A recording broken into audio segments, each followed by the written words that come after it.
Selamat siang untuk kita semua.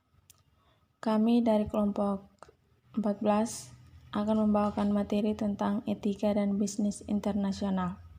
Sebelumnya saya akan memperkenalkan teman-teman saya. Yang pertama, Regina Arnoldina Puka. Yang kedua, Maria Nemari Lolan.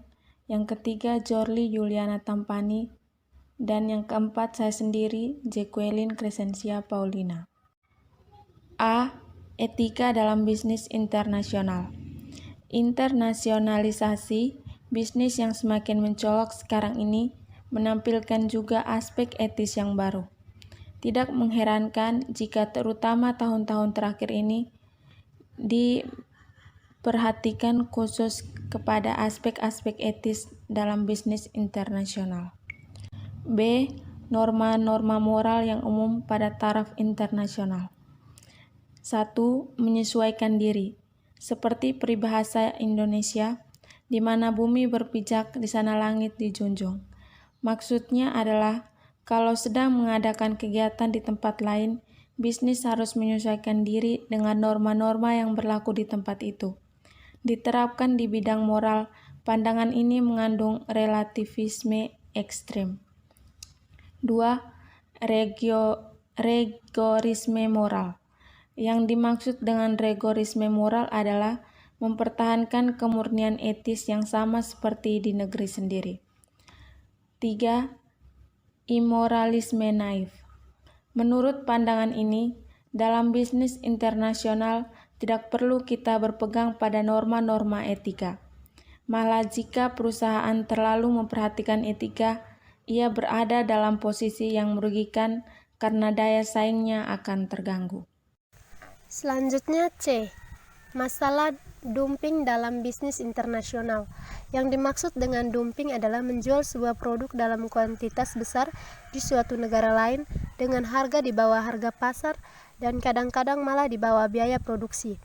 Yang akan merasa keberatan terhadap praktik dumping ini bukannya para konsumen, melainkan para produsen dari produk yang sama di negara dimanapun dumping dilakukan. D. Aspek-aspek etis dari korporasi multinasional. Yang dimaksud dengan korporasi multinasional adalah perusahaan yang mempunyai investasi langsung dalam dua negara atau lebih. Jadi, perusahaan yang mempunyai hubungan dagang dengan luar negeri, dengan demikian belum mencapai status korporasi multinasional atau KMN. Tetapi perusahaan yang memiliki pabrik di beberapa negara termasuk di dalamnya. Baik, saya akan menjelaskan mengenai masalah korupsi pada taraf internasional.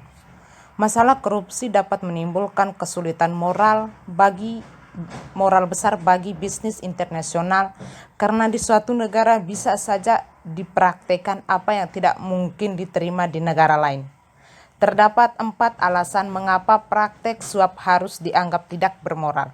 Yang pertama, alasan pertama dan yang paling penting adalah bahwa praktek suap itu melanggar etika pasar. Alasan kedua adalah bahwa orang yang tidak berhak mendapatkan imbalan juga dalam sistem ekonomi kita, mereka yang bekerja atau berjasa mendapat imbalan. Alasan ketiga berlaku untuk banyak kasus suap di mana uang suap diberikan dalam keadaan kalangan. Yang keempat, alasan terakhir adalah bahwa praktek suap mengandung untuk melakukan perbuatan tidak etis dan ilegal lainnya. Kesimpulan, etika yaitu suatu kebiasaan dan tata cara hidup yang baik yang dianut suatu masyarakat dan diwariskan dari suatu generasi ke generasi lain berikutnya. Secara umum, etika bisnis dapat didefinisikan sebagai suatu standar atau prinsip moral yang diterapkan di dalam lembaga organisasi bisnis dan perilaku yang dapat diterima benar atau tidak dapat diterima atau salah dari orang-orang yang bergerak di dunia bisnis. Sedangkan etika bisnis internasional berkaitan dengan standar moral yang diterapkan di dalam kegiatan bisnis internasional. Sekian dan terima kasih. Mungkin ada pertanyaan dari teman-teman, langsung saja ke kolom komentar. Terima kasih.